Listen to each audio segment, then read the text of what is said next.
The Rust Eaters used to say that you could hear the galaxy's ghosts in the scraplands. It was a lie. Of course, just a bit of void-mad poetry to pass the long cycles.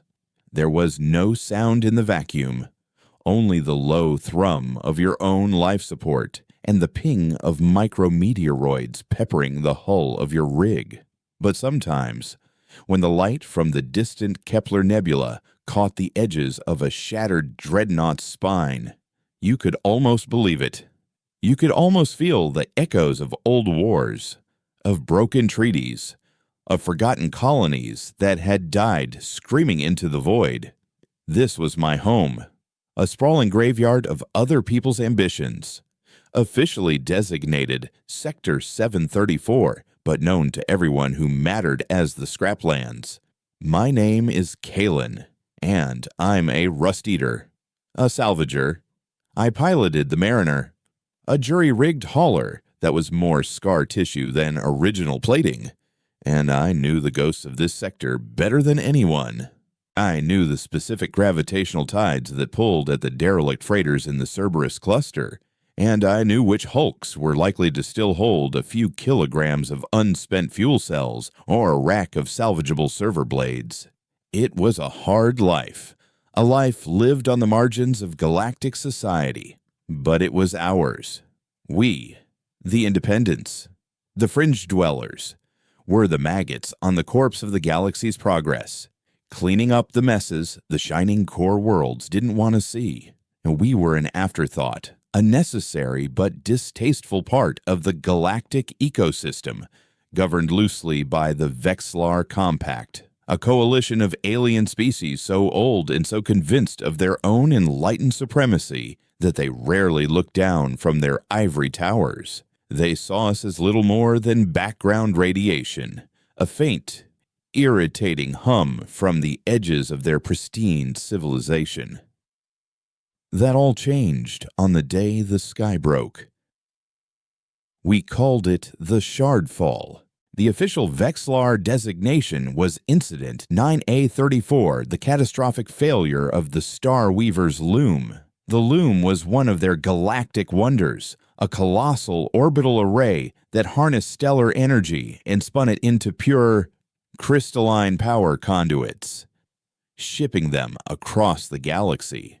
It was a monument to Vexlar engineering, a symbol of their untouchable genius, floating serenely in the high orbit of a blue giant star, right on the edge of the Scraplands.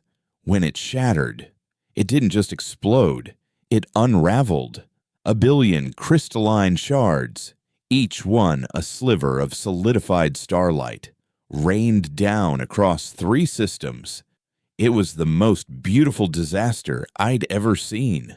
For a full cycle, it looked like a second Milky Way had been born, a river of shimmering, razor-sharp light that sliced through the darkness. The problem was, this river of light fell directly into our backyard. The entire debris field, a treasure trove of exotic materials and advanced technology worth more than 1,000 worlds, had landed squarely in the Scraplands. For a moment, we were ecstatic. Every Rust Eater from here to the Orion Spur saw it as the score of a lifetime, the one salvage run that would let us finally hang up our cutting torches and retire to a world with real gravity and breathable air. My comms channel, usually a quiet mix of bartering requests and proximity warnings, lit up with a cacophony of jubilant shouts. We were about to be rich beyond our wildest dreams, but the Vexlar Compact did not see it as a salvage opportunity. They saw it as an embarrassment, and worse, a security risk. Within 3 hours of the Shardfall, their proclamation echoed across every official channel. Sector 734 was declared a containment zone. All independent vessels were ordered to evacuate immediately. Any ship found within the zone would be classified as a hostile entity, its crew designated as looters, and its hull subject to decommissioning without prejudice. They didn't even offer compensation. The message, delivered by a towering, insectoid Vexlar diplomat with a voice like grinding stone, was clear. This was their mess, their technology, and we, the vermin of the scraplands, were to stay away from it. The final line of the broadcast was what truly set our blood on fire. The compact understands the primitive compulsions that drive lesser species to scavenge. The diplomat droned, its multifaceted eyes staring blankly from the holoscreen. But the sanctity of Vexlar technology must be preserved from contamination. Contamination. That's what we were. Not citizens. Not even workers. Just a contagion that might dirty their precious, broken toys. The jubilation on the comms died, replaced by a stunned, simmering silence. Then came the rage. I felt it in the pit of my stomach. A cold, hard knot of fury. I'd spent my life navigating the silent, unforgiving void, risking decompression, radiation poisoning, and catastrophic hull failure for the scraps the Vexlar and their core worlds threw away. I had watched my father die when his oxygen scrubber failed while he was cutting through the hull of a decommissioned warship, his last transmission a choked gasp that still haunted my nightmares. We had built our lives out of their garbage. And now, when a fortune had fallen into our laps, they were drawing a line and calling us dirty. My second-in-command, a grizzled ex-Marine named Jax, who had lost his leg in the border skirmishes, the compact refused to officially acknowledge, slammed his fist against a bulkhead of the Mariner's Bridge. Contamination, he spat, the word tasting like poison. I'll show them contamination. He wasn't the only one. All across the scraplands, thousands of independent operators, men and women from a dozen different human colonies, felt the same sting of humiliation. We had been dismissed, disregarded, and dispossessed in a single, arrogant decree. That night, the anger began to coalesce. It started on the encrypted channels, the dark net frequencies that salvagers use to trade illegal salvage codes and warn each other about corporate patrol routes. It wasn't a call to arms. Not at first. It was just shared bitterness, a collective venting of frustration. But then, a new voice emerged. A woman named Elara, a codebreaker who operated out of a hollowed-out asteroid she called the Library.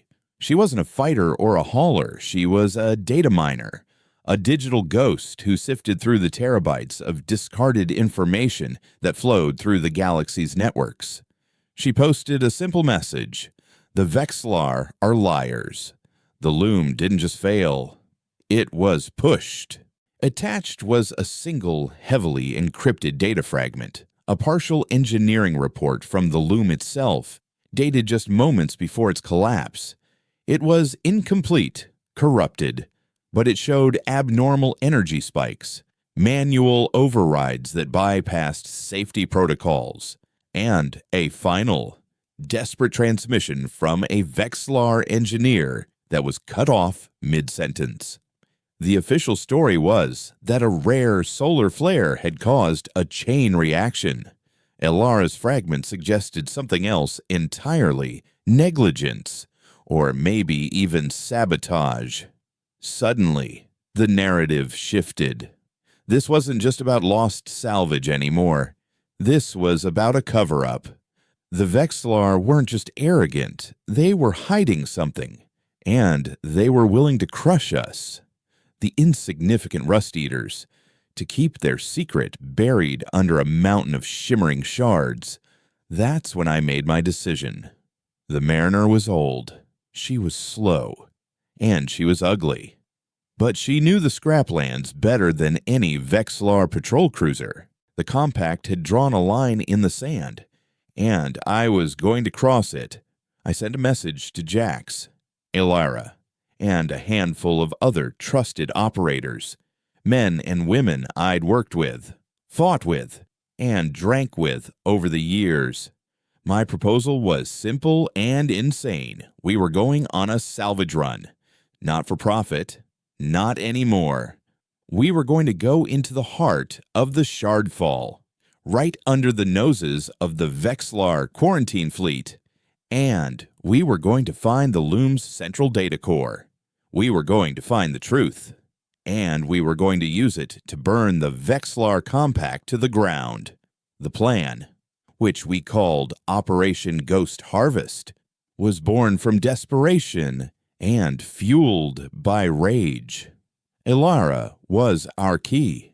She had spent years mapping the Vexlar patrol networks, planting backdoors in their communication relays, and studying their standard operating procedures.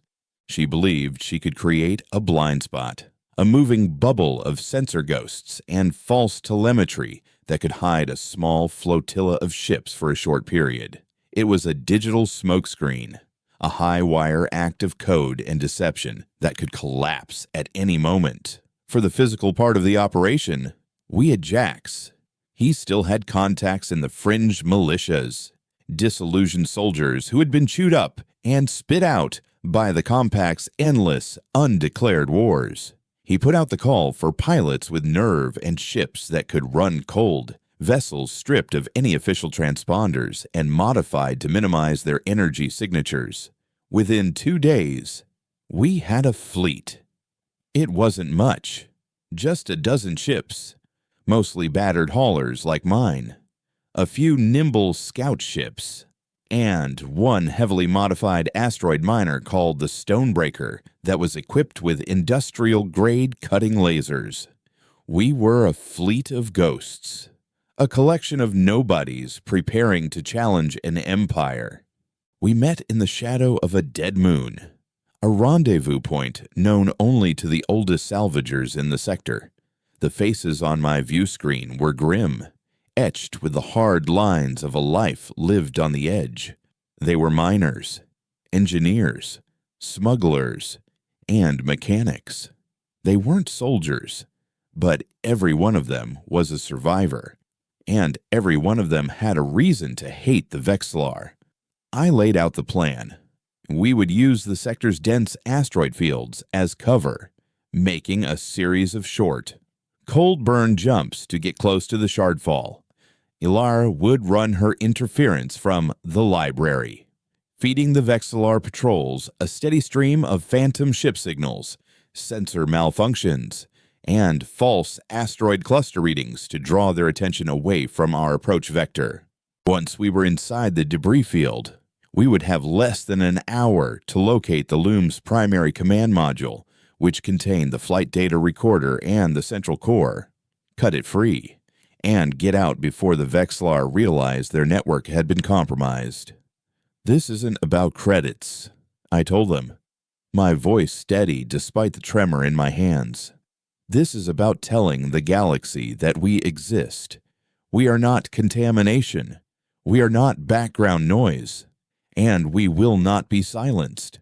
A chorus of assent echoed back, a low growl of agreement from a dozen ships scattered across the darkness. The hunt was on. The approach was the most nerve-wracking experience of my life. We moved in total silence, our ships running on minimal power, the life support systems humming at a barely sustainable level. The bridge of the Mariner was cold and dark, the only light coming from the ghostly green glow of the tactical display. Ilara's voice was a calm, disembodied presence in our ears, guiding us through the invisible gaps in the Vexlar sensor net. Patrol Gamma 7 is diverting to investigate a false energy signature. You have a 4-minute window. Go now. We pushed our engines for a short, sharp burn, and then went dark again, drifting through the void like phantoms.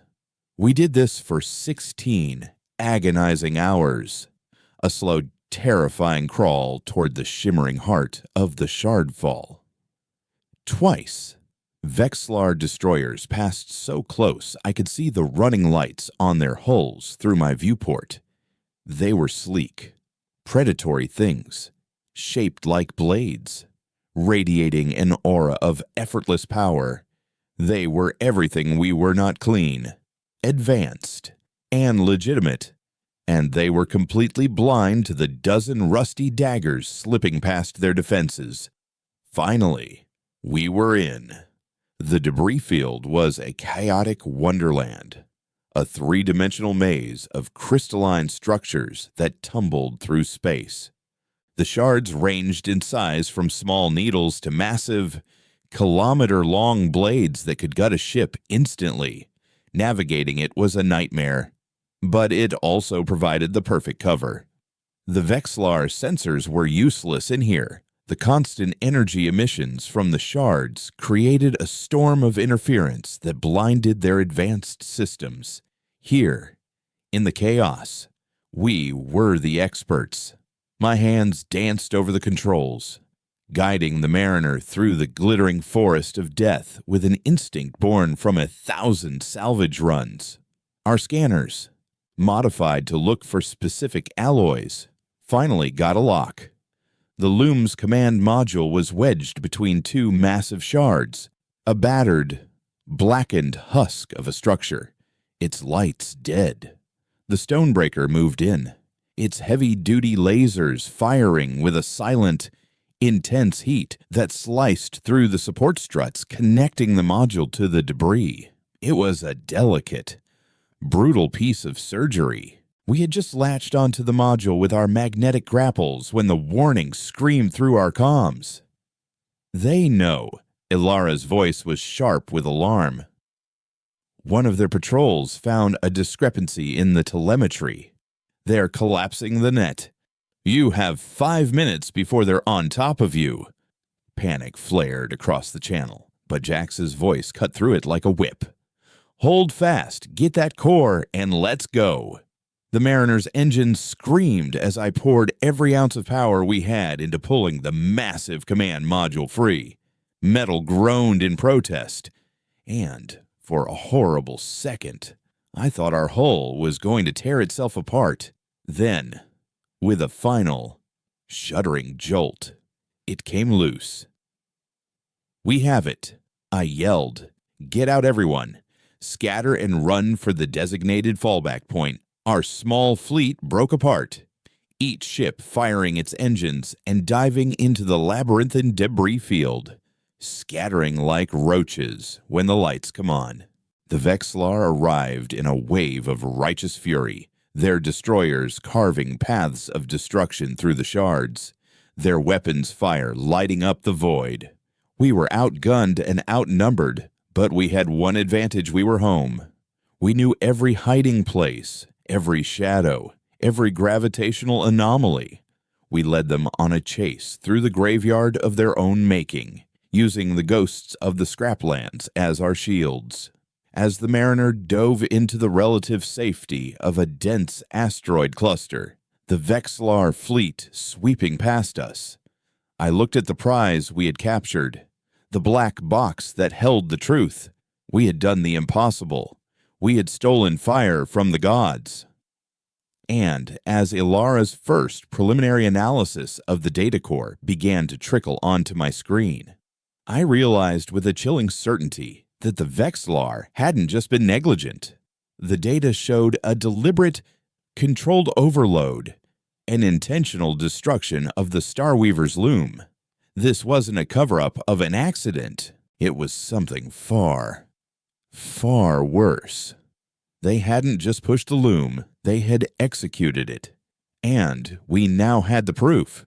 The war for the truth had just begun. The silence that followed our escape was heavier than any star's gravity.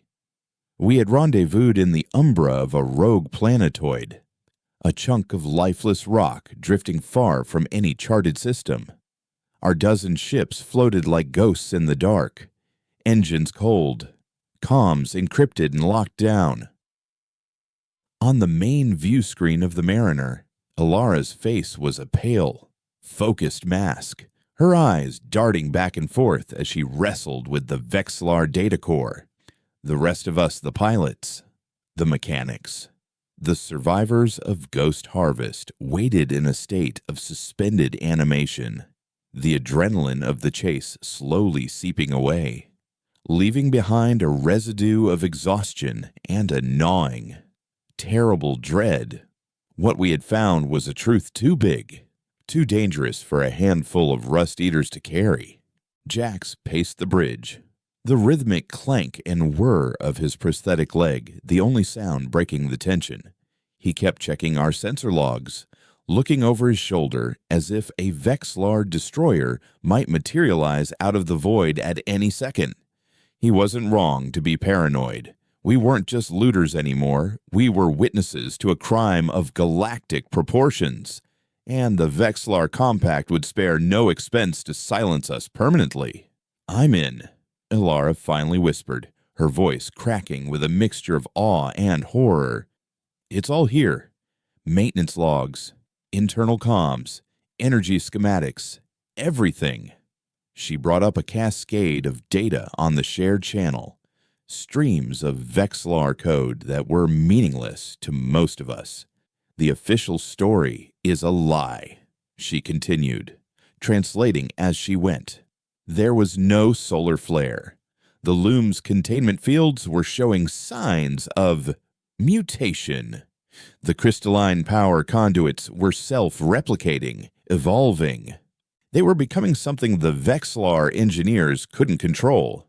A schematic appeared on the screen, showing the intricate lattice of the loom. Blue lines indicated normal energy flow, but a creeping, cancerous red was spreading from its core, branching out in fractal patterns that were both beautiful and terrifying. The final report from the chief engineer calls it an unforeseen biological event. They weren't just spinning starlight into power, they had accidentally created a new form of life, a silicon-based, crystalline consciousness that was growing inside their machine. A cold shock washed over the bridge. This was so much worse than sabotage or negligence. The Vexlar, in their quest for perfect energy, had stumbled upon Genesis, and their first instinct, their only instinct, was to destroy it. Project Sterilization, Ilara read, her voice barely audible. That was the official designation for the overload. They deliberately shattered the loom to eradicate the emergent life form before it could spread. The shardfall wasn't an accident. It was a planetary-scale extermination. They murdered a species before it was even born. The word contamination from the Vexlar diplomat's broadcast echoed in my mind, now laced with a monstrous, chilling irony. They weren't worried about us contaminating their technology. They were worried about their newborn contamination getting out. We, the scavengers, were just the insects they needed to sweep away before they could sanitize the crime scene.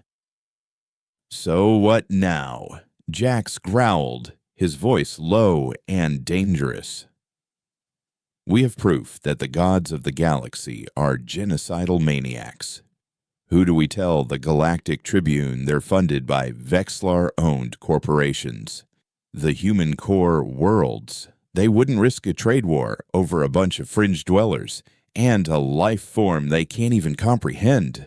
He was right.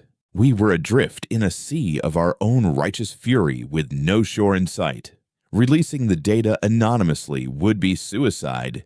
The Vexlar would dismiss it as a fabrication, a piece of terrorist propaganda created by violent looters, and then they would hunt us down with even more ferocity.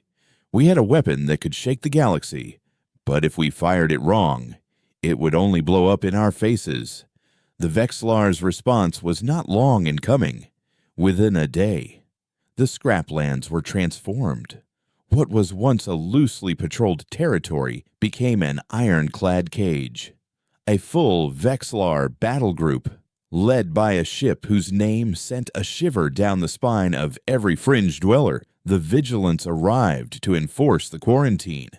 Its commander, High Inquisitor Valerius, was a Vexlar purist, a zealot known for his methodical and merciless enforcement of compact law. He didn't just patrol, he purged. Checkpoints were established at every major jump point. Scavenger outposts that had existed for decades were raided, their inhabitants interrogated, their ships impounded. Valerius's message was clear: the scraplands were now under martial law, and anyone associated with the Ghost Harvest Flotilla was an enemy of the state. Then came the bounties. My face, along with Jax's and Alara's, appeared on every public terminal from here to the Outer Rim, wanted for acts of terrorism and sabotage. The price on our heads was high enough to make a desperate man turn on his own brother. We were no longer just fugitives, we were symbols. The designated villains in the Vexlar's carefully constructed narrative. Our small fleet, once united in anger, began to fracture under the pressure. Some wanted to run, to take their chances and flee to the uncharted territories beyond the Compact's reach. Others wanted to fight, to go down in a blaze of glory against a superior force. I knew neither of those options would work. Running would mean the truth died with us. Fighting would be a meaningless slaughter. We needed a third option. We needed to find a buyer for our truth. Someone with enough power and influence to act as a shield. Someone who hated the Vexlar as much as we did. There was only one place to find such a person: Port Nowhere. It wasn't a planet or a station, but a hollowed-out asteroid, a floating cesspool of smugglers, mercenaries, information brokers, and political exiles. It was the one place in the sector where the Vexlar's authority was little more than a suggestion, a pirate haven that ran on secrets and currency. It was also incredibly dangerous, but it was our only chance. Leaving the rest of the fleet hidden in the deep dark, I took the Mariner, along with Jax and a skeleton crew, on a risky run to the port. Alara stayed behind at the library, our digital overwatch, promising to wipe the data core and scuttle her asteroid if she was compromised. "Don't get yourself killed, Kaylin," was the last thing she said, her calm facade finally cracking to reveal the fear underneath. This is all for nothing, if you do. We slipped into Port Nowhere under a false transponder, the Mariner disguised as a lowly cargo hauler shipping synthetic proteins. The port was a chaotic riot of light and sound, a swarm of ships of every conceivable design clinging to the asteroid's surface like barnacles. Inside, the corridors were a suffocating press of bodies, a mix of a dozen species breathing recycled air thick with the smell of ozone, cheap stimulants, and fried alien cuisine. Armed guards in mismatched armor patrolled the docking bays, their eyes scanning for trouble, or, more often, for an opportunity to extract a bribe. We were there to see a man named Silas, the port's most notorious information broker. He operated out of the back room of a dingy, neon-lit bar called The Glitch. Silas dealt in secrets the way other men dealt in spice or weapons. It was said he knew where every corporate skeleton was buried and that he had a price for every shovel. Getting to him was a trial in itself. We had to navigate a web of his paranoid underlings, submitting to weapon scans and retina-flashed identity checks. Finally, we were led into a small, soundproofed room. Silas was a human, surprisingly unassuming in appearance. He was thin, with pale skin and eyes that seemed to see right through you, weighing your worth, your desperation, and your secrets in a single, cold glance. He sat behind a polished chrome desk, a single glass of amber liquid in his hand. Kaylin, The famous terrorist, he said, his voice a smooth, cynical purr. Your face is causing quite a stir. To what do I owe the pleasure of this incredibly reckless visit? We have something you'll want. Jax grunted, stepping forward. Information, the kind that burns empires. Silas raised a perfectly manicured eyebrow. Empires don't burn, my friend.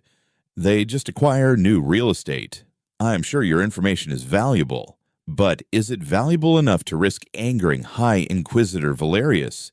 He's offering a king's ransom for your heads. I placed a small, encrypted data chip on his desk. This is a sample, I said. A taste. The full file contains the unedited logs from the Star Weaver's loom. The real logs. Silas's calm demeanor flickered for just a second. He slid the chip into a port on his desk, and his eyes glazed over as he accessed the data. He was silent for a full minute, his face unreadable. When he finally looked up, the cynical amusement was gone, replaced by a sharp, predatory focus.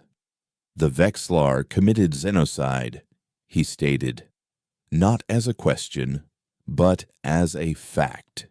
To cover up the fact that their perfect machine created life, this is explosive.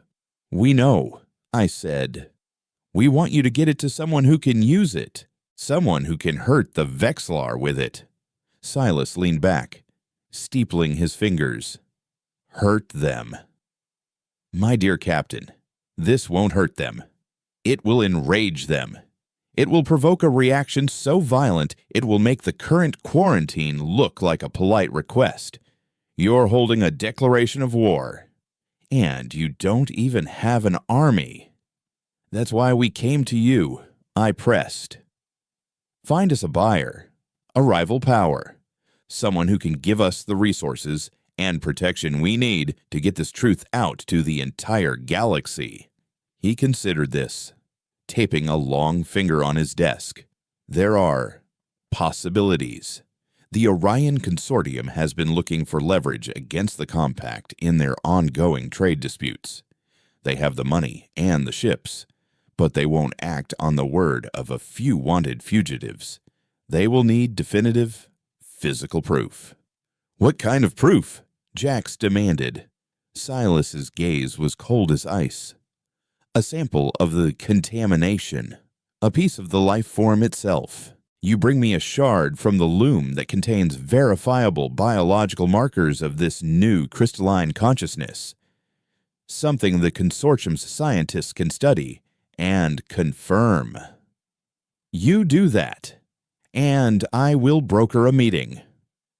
They will give you your army, your platform, whatever you want. My stomach turned to lead. He wanted us to go back into the heart of the Shardfall, the most heavily patrolled and dangerous place in the galaxy. Now crawling with Valerius's hunter-killer squadrons, it was a suicide mission. They're hunting us, I said, my voice flat. Valerius has the place locked down tighter than a black hole's core. Silas offered a thin, cruel smile. Yes, he does. And that is what makes the proof so valuable. The risk is what creates the opportunity. He stood up, signaling the end of our meeting. That is my price, Captain. Go back into the fire and bring me a piece of a murdered god. Do that, and you might just get your war. Fail, and your ghosts will be just another story they tell in the Scraplands. We walked out of the glitch and back into the chaotic thrum of Port Nowhere, the weight of an impossible choice pressing down on us. Silas had given us a path forward, but it was a path that led directly through hell. We now had to convince the rest of our fugitive fleet to turn around and fly back into the very jaws of the beast that was hunting them. We had to risk everything, not just for a data file, but for the physical remains of a life form nobody else even knew existed. Our salvage run had become a heist, and now our heist was becoming a funeral raid. The return to the fleet felt like a descent into a tomb. The dozen ships that made up our ragged rebellion were still hidden in the planetoid's shadow, but the mood had curdled from defiant anger to a sullen, paranoid fear. Silas's proposal was not the beacon of hope I had hoped for. It was a death sentence with a sliver of a chance for posthumous victory. When I relayed the terms to the other captains over our encrypted channel, the reaction was exactly what I expected, an explosion of disbelief and fury.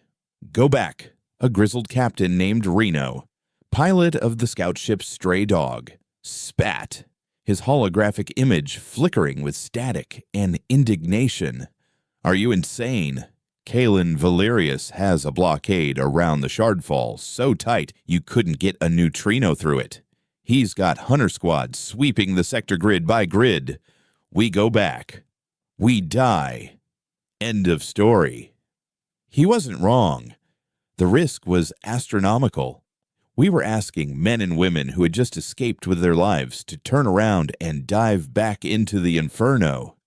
Jax, ever the pragmatist, stood beside me on the Mariner's Bridge, his arms crossed, his face a grim mask. He didn't say a word, letting the other captains vent their frustration. He knew, as I did, that this was about more than just survival. This was about the principle of the thing, a concept that was a hard sell to people who measured their lives in cycles between fuel refills and oxygen tank replacements. "Listen to me," I said, pitching my voice to cut through the rising tide of dissent. "Running is a slow death. They will hunt us down, one by one. The bounties on our heads will turn every port against us. Our families, our friends back in the scraplands, will be squeezed and interrogated until we are caught. There is no getting away. The Vexlar have made sure of that." I paused, letting the harsh reality of our situation sink in. Silas is offering us a way to fight back, not just to sting them, but to cripple them. If the Orion Consortium confirms our story, the Vexlar's moral authority in the galaxy evaporates. Their compact, built on a foundation of enlightened superiority, will crack. This is our one and only chance to turn their arrogance against them. A tense silence followed. The captains looked at each other, their holographic faces a mixture of fear and reluctant agreement. It was Alara who broke the stalemate, her voice calm and analytical, patched in from her hidden asteroid library. "Kalen is right. The tactical situation is dire, but the strategic opportunity is unprecedented. I have been monitoring Valerius's fleet movements. He is methodical, predictable. He is using standard Vexlar search and destroy patterns. He is a hammer, and he sees us as a nail. He is not expecting us to be a scalpel." She brought up a complex tactical display, a three-dimensional map of the Shardfall and the surrounding sector, dotted with the red icons of Valerius's fleet. He has concentrated his forces around the primary entry points to the debris field, assuming we would never be foolish enough to return. But the field itself is still a chaotic sensor environment. If we can find another way in, a back door, we might be able to bypass the main blockade. Her words, backed by the cool logic of her data, began to shift the tide. Hope, however faint, was a powerful motivator. Alara had found a potential vulnerability, a series of unstable, intermittent wormholes that periodically opened and closed on the far side of the debris field, a region the Vexlar deemed too hazardous for their disciplined patrols. The locals called them the glitch tunnels, unpredictable rips in space-time that could either fling a ship 1,000 light years in an instant or crush it into a singularity. Navigating them was considered suicide, but for us, suicide was beginning to look like our only viable military strategy. "The plan is this," Alara continued, her voice gaining confidence. "I can predict the next stable opening of a glitched tunnel that will terminate inside the shardfall. The window will be less than 90 seconds. The journey through the tunnel will be violent, but it will get a single small ship past the blockade. Once inside, you will be on your own. You'll have to retrieve a crystalline sample and get back to the tunnel's exit point before it collapses." It was a mission for one ship, a ghost, and everyone knew which ship it had to be. All eyes turned to me. The Mariner was a hauler, not a scout. But I knew the scraplands, and by extension, the shardfall, better than any of them. I had spent a lifetime dancing with debris fields. "I'll go," I said, before anyone else could volunteer or object. Jax immediately stepped forward. "Not alone. You won't." I shook my head. "The Mariner is too big, too slow. It'll never make it through the tunnel. We need a smaller, faster ship. Reno, your stray dog is the best fit." Reno, who had been the most vocal opponent of the plan, looked stunned. He glanced at his small, battered scout ship, then back at me. "My ship, your hands." I nodded. "And your eyes. You know her systems better than anyone. You navigate. I fly. Jax, you stay here and coordinate the fleet. If we don't make it back, get these people out of here, scatter, and don't look back." The argument was brief and intense, but in the end, they agreed. It was the only logical choice. 2 days later, under the cover of a passing nebula's magnetic interference, the stray dog detached from our hidden flotilla. The scout ship was little more than a cockpit, an engine, and a pair of scanner arrays bolted together. A fragile dragonfly of a vessel. Inside, the space was cramped. Reno sat beside me, his face pale, his knuckles white as he monitored the navigation console. "This is the craziest thing I've ever done," he muttered, running a diagnostic on the inertial dampeners for the 10th time. "And I once tried to outrun a corporate cruiser through an asteroid's ring system. This time, you're not just running for profit." I reminded him, my eyes fixed on the coordinates Alara had provided. "Right." He grunted. "This time, I'm running for a noble cause. That'll be a great comfort when our atoms are smeared across the event horizon." Alara's voice guided us in. "The tunnel is beginning to form. Gravitational distortions are spiking. You need to hit the entry point at the exact velocity I give you. Kalen, too fast, and you'll overshoot into oblivion. Too slow, and the tidal forces will tear you apart." Before us, space began to warp. It didn't tear open so much as it shimmered and bent, like a reflection in a disturbed pool of water, a vortex of churning. Psychedelic light began to form, a swirling mouth of pure chaos. "Now," Alara commanded. I pushed the throttle, and the stray dog leaped forward, a tiny bullet aimed at the heart of an impossible storm. The journey through the glitched tunnel was indescribable. It was not like flying. It was like being dreamed. The laws of physics ceased to apply.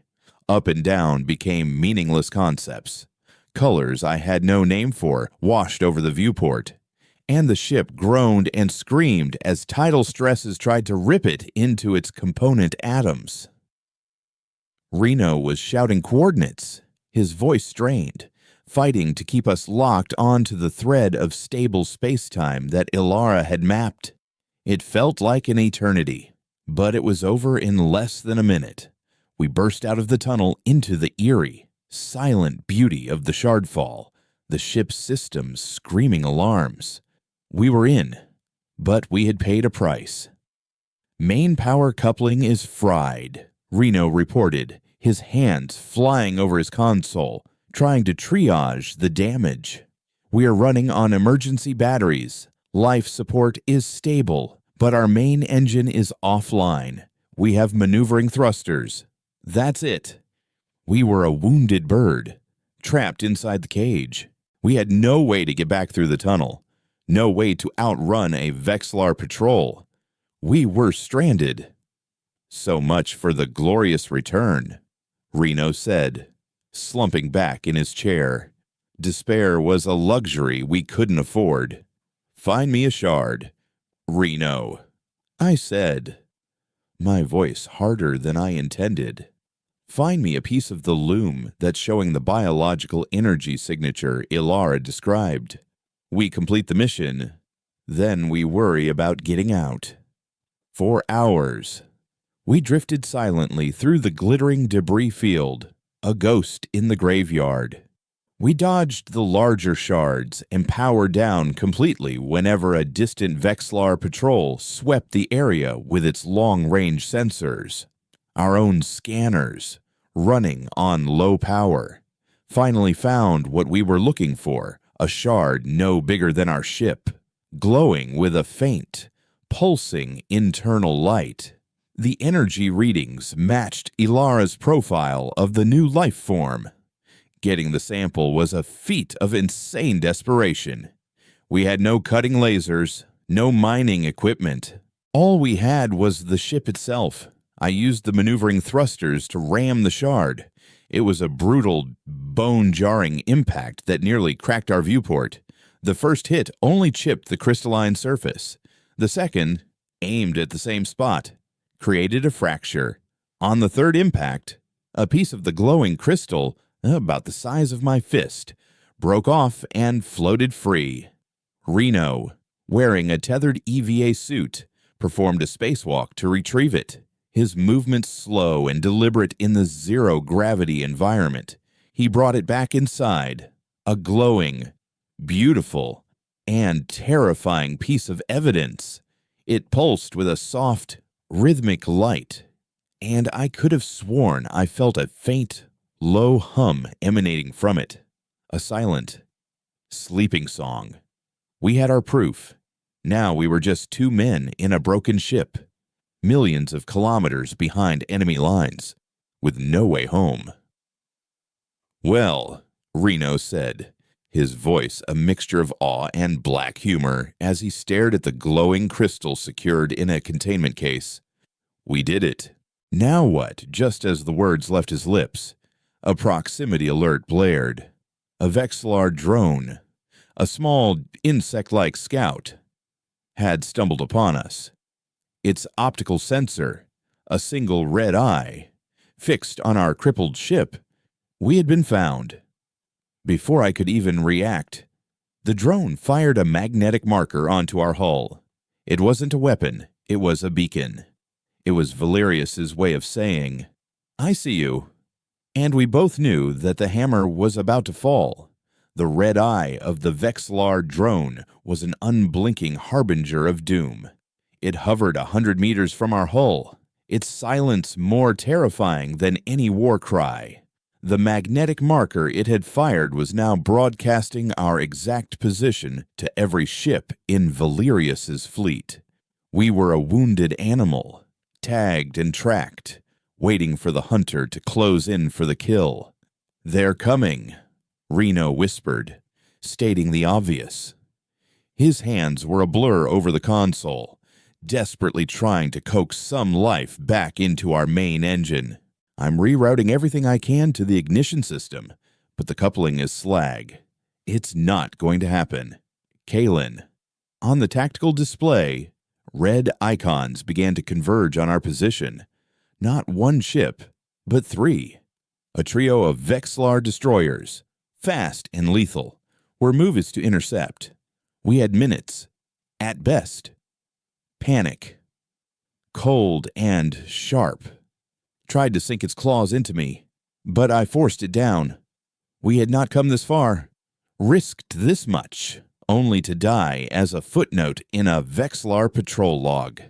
"The glitch tunnel is closed," I said, thinking aloud, my mind racing through impossible options. Our main engine is out. We can't fight, and we can't run. "That about sums it up," Reno said grimly. "Any brilliant ideas before they turn us into plasma?"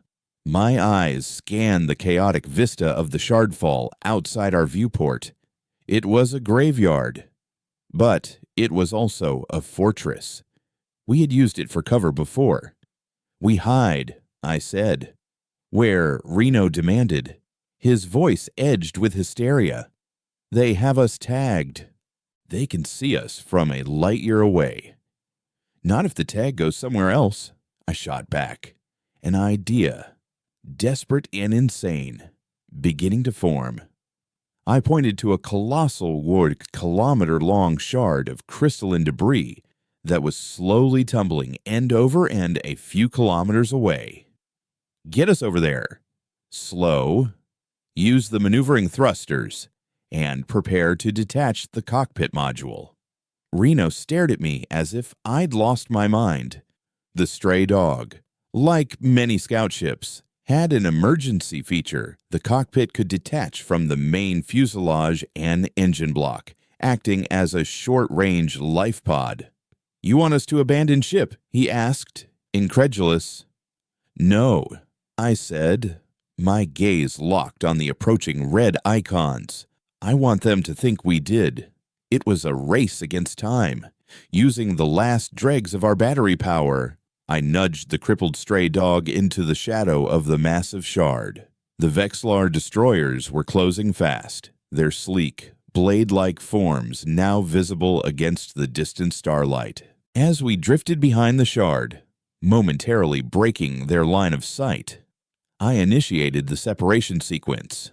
With a series of explosive bolts firing, the cockpit module sheared away from the rest of the ship. Reno, understanding my desperate gamble, used the life pod's limited thrusters to push us deep into a fissure on the surface of the giant crystal, a dark canyon that offered a sliver of cover. At the same time, I remotely triggered the main thrusters on the abandoned fuselage. With the power coupling fried, the engine couldn't sustain a burn, but it could overload the fuselage. With the Vexlar beacon still attached to it, shot out from behind the shard, a dying, uncontrolled rocket, and careened off into the dense debris field. We watched from our hiding place as the 3 Vexlar destroyers, like sharks scenting blood, converged on the signal. They followed the fuselage for a few moments before, presumably realizing it was a derelict. One of the destroyers fired a single, precise laser blast. The stray dog's main body vaporized in a silent, brilliant flash of light. The Vexlar ships hovered for a moment, scanning the area. My heart was pounding against my ribs, each beat an eternity. They were looking for us, the life pod, but our power signature was nearly zero, and we were nestled deep within a massive, energy-rich crystal that was playing hell with their sensors. After a long, agonizing minute, the destroyers turned and moved away, continuing their patrol pattern. They believed we were dead, vaporized along with our ship. We were alive, but our situation had gone from dire to catastrophic. We were 2 men in a tin can, with no propulsion beyond a few puffs of compressed gas, a limited air supply, and a priceless, glowing rock that had cost us everything. We were adrift in the most dangerous territory in the galaxy. "Okay," Reno said, his voice shaky but steady. "I'll admit That was some of the best flying I've ever seen. Now what do? We have maybe 24 hours of oxygen. After that, we become just another ghost in the scraplands. I looked at the containment case holding the crystal. Its soft, rhythmic pulsing was the only light in our dark cockpit. We wait, I said. Jax knows our situation. He knows we were compromised. He's not going to abandon us. And how is he supposed to find us? Reno countered. We're a needle in a haystack the size of a solar system, and the whole place is crawling with Vexlar. Ilara, I said, the name a prayer. She's our only hope. If anyone can find a way to get a message to Jax, it's her. For what felt like an eternity, we drifted in silence. We conserved power, running only the minimal life support in a low-frequency receiver.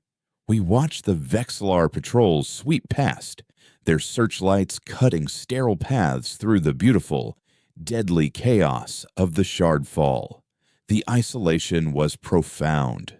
We were a tiny, fragile bubble of life in an infinite, hostile void. The pulsing of the crystal was our only companion, a silent, living heartbeat in the dark. Then, after 12 hours of near-complete silence, a flicker of static came over the receiver. It was a tight-beam transmission, so heavily encrypted and compressed that it was almost indistinguishable from background radiation. But it was there. It was Ilara. Kalen, Reno, do you read? I have, window. Valerius is diverting to a false rebel sighting on Sector Grid 9. Her signal was breaking up, struggling to pierce the sensor interference of the Shardfall. She's drawing them away. I realized, a surge of adrenaline cutting through my exhaustion. She's creating a diversion. The transmission continued, a string of coordinates and a timestamp. It was a rendezvous point, deep in the debris field, and the window was in 3 hours. A rescue, Reno asked, a flicker of hope in his eyes. But who the rest of the fleet is on the other side of the blockade? The answer appeared on our small navigation screen, a single, independent transponder signal that was not part of our fleet. It was broadcasting an old, obsolete salvage code, a ghost signal that most modern ships wouldn't even register. But I recognized it. It was the transponder for a ship called the Ironhide, a heavily armored, ugly-as-sin asteroid miner captained by a cantankerous old salvager named Cora. I hadn't seen her in years, but she was a legend in the scraplands, a woman who feared nothing and respected no one, least of all the Vexlar. Ilara had reached out to the old guard, the deep fringe independents who had been pushed out and forgotten by the Compact. She was calling in favors from the ghosts themselves. The rendezvous point was 50 kilometers away. For a ship with an engine, it was a short hop. For us, in a powerless life pod, it was an impossible distance. We're not going to make it, Reno said, his brief hope extinguished. We can't just float over there. I looked at the crystal, then at the shattered remains of the stray dog visible through our viewport. An idea born of pure, unadulterated insanity struck me. We have a thruster, I said. We just need a fuel tank. I pointed to Reno's EVA suit. The oxygen tanks. They're filled with compressed gas. If we can vent one of them in a controlled burst, it should give us a push. Reno looked from his suit to me, his expression a perfect blend of horror and grudging admiration. You want to use my life support as a rocket engine, Kalen? Of all the crazy, suicidal, last-ditch plans you've ever had, this is officially the masterpiece. There was no other choice.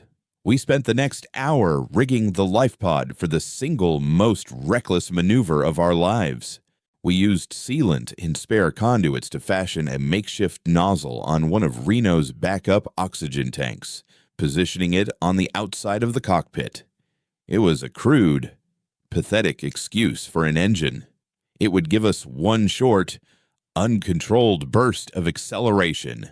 I would have to aim our entire cockpit like a bullet, judging the trajectory and the timing perfectly. If I miscalculated, we would either miss the rendezvous and be lost forever, or we would slam into a piece of debris at high speed. With the rendezvous window closing, we were ready.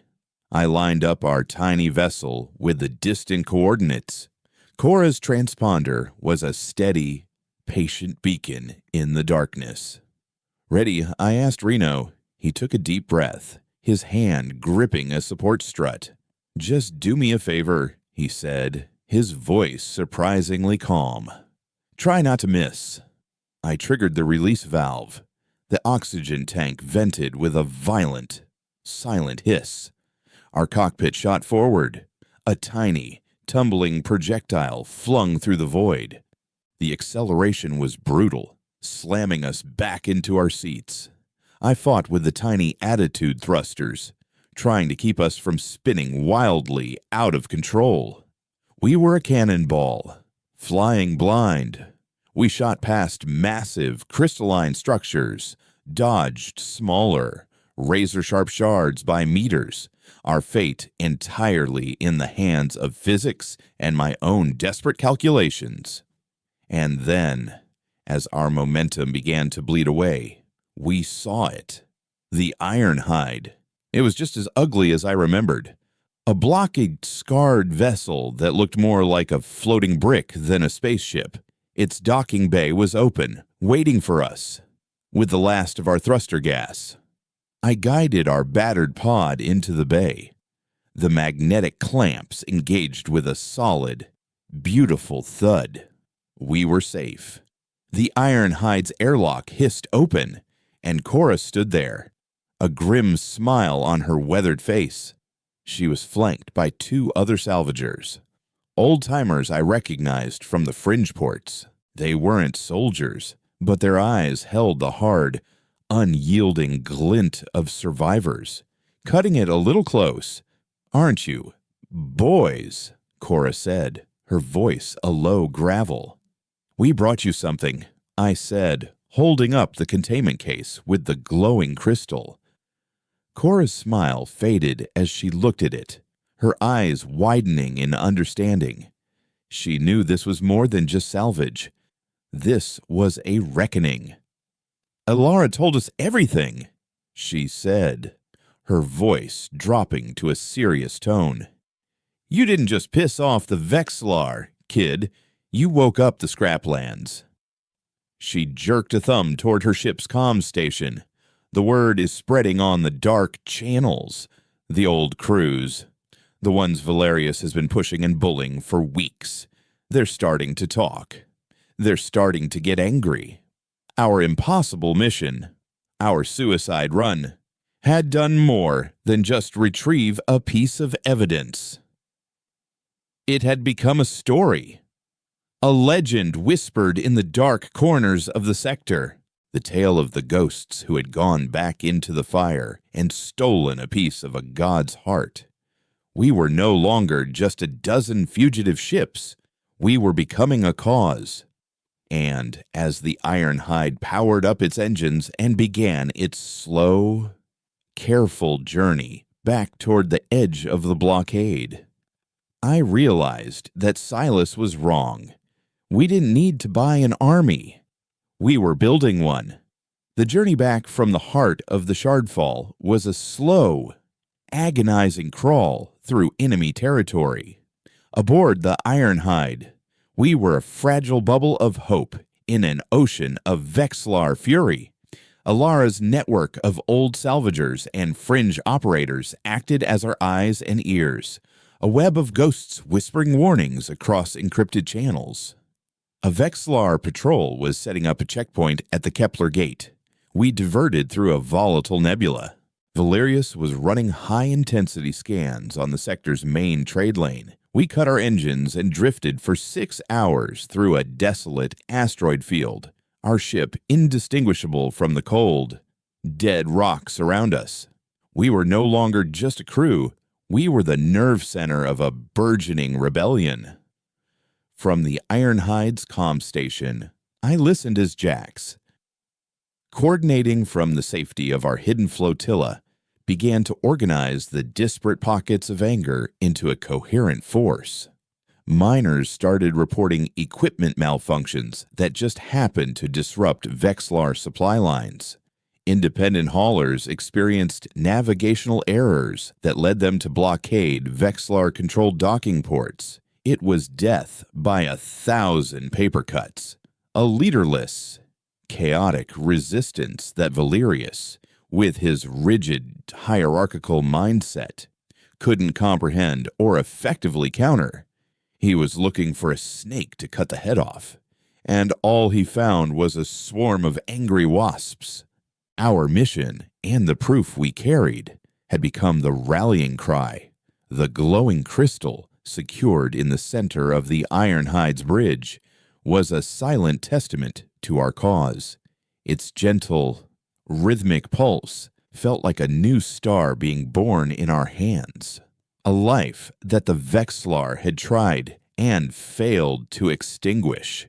It was our conscience and our most powerful weapon.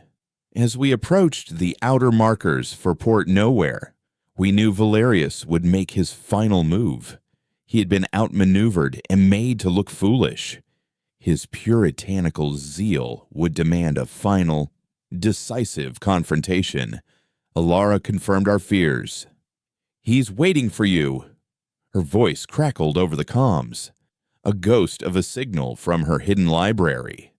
"The Vigilance is positioned directly between you and Port Nowhere. He's not just blockading the port. He's created a kill box. He knows you have to pass through the Triton Nebula to get there. There's no other way around." The Triton Nebula was a notorious ship graveyard, a swirling maelstrom of ionized gas and sensor-distorting magnetic fields. It was the perfect place for an ambush. Valerius wasn't just coming to kill us. He was coming to bury us where no one would ever find the wreckage. Cora stood beside me on the bridge, her face carved from stone. "So, the big boss himself has come to say hello." She growled. "I'd say I'm flattered, but he's a lousy conversationalist." Reno, who had been given a station on the Ironhide's sensor console, looked up, his face pale. "He's not alone. He has his entire trio of destroyers with him. We're outgunned 4-1, and that's not even counting the fact that the Vigilance could probably take on a dozen ships like this by itself. This was the end of the line. We could turn and run, but we'd be picked off. We could surrender, but our truth would die with us. There was only one option left.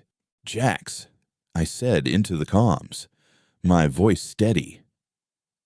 "How close is the welcoming committee?" Jax's reply was immediate and laced with grim satisfaction. "Closer than he thinks. We're ready when you are, Kalen. Just give the word." The word was contamination. It was the insult that had started it all, and it would be the signal that ended it. As the Ironhide plunged into the swirling, colorful clouds of the Triton Nebula, the Vigilance appeared before us. A vast, obsidian blade hanging in the void, flanked by its 3 loyal hounds. Valerius's voice, cold and triumphant, boomed across all channels. "Fugitives, your pathetic rebellion ends now. Surrender the stolen Vexlar property and prepare to be decommissioned." "He still thinks this is about salvage," Cora muttered, shaking her head. I keyed the comms, my voice ringing out from the bridge of our ugly, scarred mining ship. We're not rebels, Valerius. We're the ghosts you tried to erase. And then I gave the order. Jax, Elara, contaminate. For a moment, nothing happened. The Vigilance began to power its main weapon, a lance of pure energy that would slice our ship in two. Then, the nebula came alive. From every direction, out of the swirling gas clouds, and from behind massive asteroids, ships began to appear.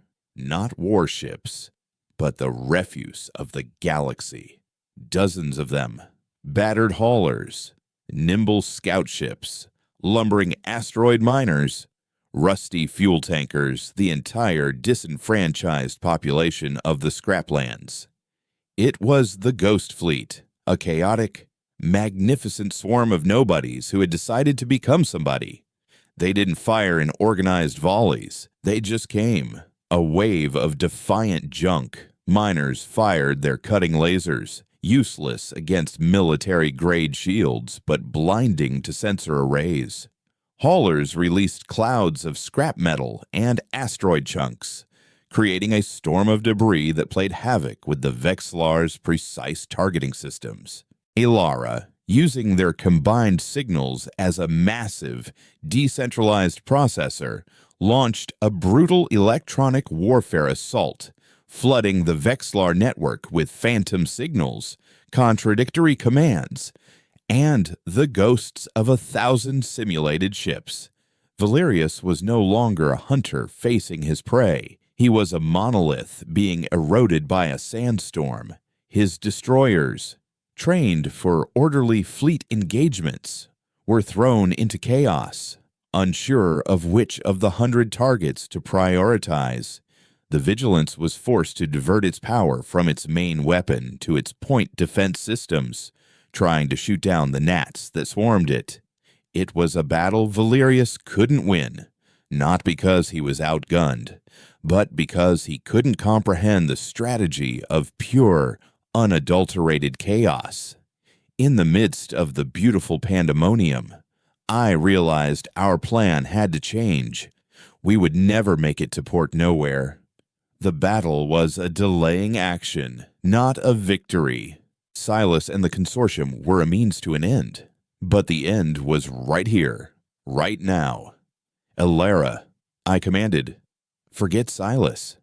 Forget the consortium. You have the data core. You have the live feed from the crystal on our bridge. I want you to use the entire Ghost Fleet as a broadcast antenna.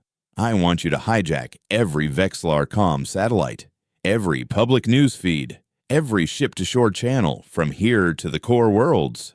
I want you to show them everything, right now. It was an insane gamble. We were bypassing the brokers, the politicians, and taking our case directly to the people of the galaxy. We were betting everything on the power of a single, undeniable truth. As the iron hide shuddered from a nearby weapons blast, our bridge became the stage for a galactic revelation. Elara worked her magic, and suddenly, our broadcast was everywhere. The screens on Valerius's own bridge, and on billions of screens across the galaxy, were filled with the Vexlar's own internal logs. The cold, methodical planning of Project Sterilization. They saw the schematics of the emergent life form, and then they saw the thing itself, our crystal, pulsing with a soft, undeniable life, the last survivor of a silent genocide. My voice, raw and unfiltered, went out with the images. For centuries, the Vexlar Compact has called itself enlightened. They have called us primitive, chaotic, contaminated. But we are here to show you what they call order. This is the truth they tried to bury. This is the life they murdered because they couldn't control it. Who, we ask you, is the real contagion? The effect was instantaneous and absolute. The Vexlar fleet's assault faltered. On the bridge of the Vigilance, I could imagine the stunned silence, the dawning horror as Valerius realized he hadn't been defeated by ships or weapons, but by an idea. He had lost control of the story, and in doing so, he had lost everything. The Ghost Fleet, their purpose served, began to melt back into the nebula, their defiant, chaotic charge having bought us the time we needed. The Vigilance did not pursue. It just floated there, impotent, its weapons silent, a monument to an empire's sudden, shocking fall from grace. In the months that followed, the galaxy was remade, the Vexlar Compact, reeling from the Shard Fall revelation, fractured. Species that had long chafed under their arrogant rule now had the moral justification to break away. The Orion Consortium didn't need to buy our secret. We had given it to them, and the rest of the galaxy, for free. They used the political fallout to force massive concessions, breaking the Vexlar's economic stranglehold on the Outer Rim.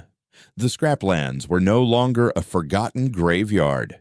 With the Vexlar quarantine gone, the Shard Fall became the galaxy's greatest archaeological site, a place of scientific wonder and pilgrimage.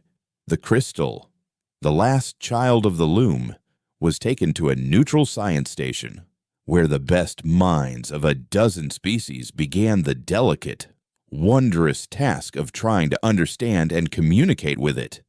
They were no longer studying a contamination. They were greeting a new form of life. I never became a politician or a general. When the dust settled, I went back to what I was, a salvager. I stood on the bridge of a new ship, the Ghost, a vessel built from the salvaged parts of a dozen ships from our fleet, a patchwork quilt of our shared history.